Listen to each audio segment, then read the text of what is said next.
Memento Mori Stories, a podcast that reminds us that we will die and that celebrates the deeply personal and sometimes whimsical ways we create to remember death and cherish life. How we bridge the gap, the sometimes deep, painful, and soul-searching gap between life and death.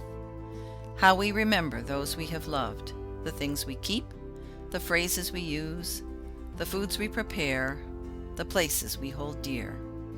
This is your invitation to listen generously to one such story. A Memento Mori story.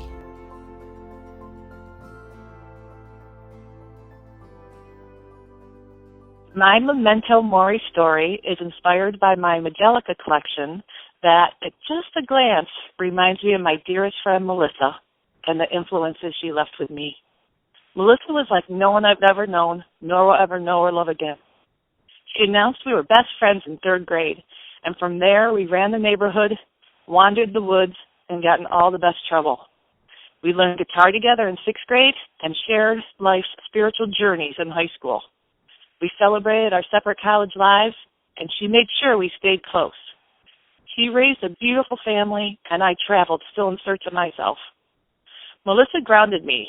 When I came home, it was to her home. Her home was artwork, always changing and always with a purpose. I thought her students were so lucky to have a real artist as a teacher.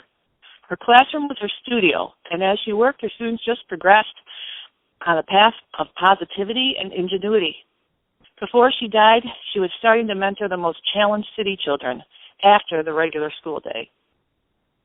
She died when we were 44, screwing up our future plans for celebrations of great achievements and senior bus tours with flasks of whiskey in our pockets.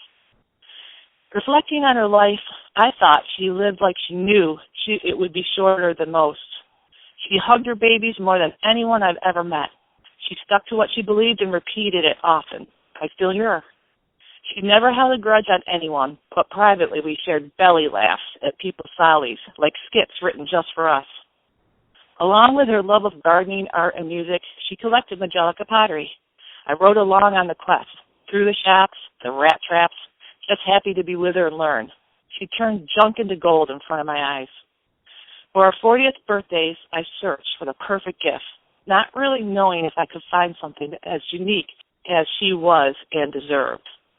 I came upon a black Majolica planter, and not knowing much about it, I thought it was so different that in her hands it would probably be the most beautiful thing we'd ever seen. And it was, just like her. Thanks for listening. Compassion and listening are so valuable in bringing healing to our lives after loss. So, how about you? Do you have a story about something that reminds you of a special someone, a beloved pet, an event, or a place that brings comfort? Please contact Memento Mori Stories through this podcast or our Facebook or Instagram pages. I would love to hear from you.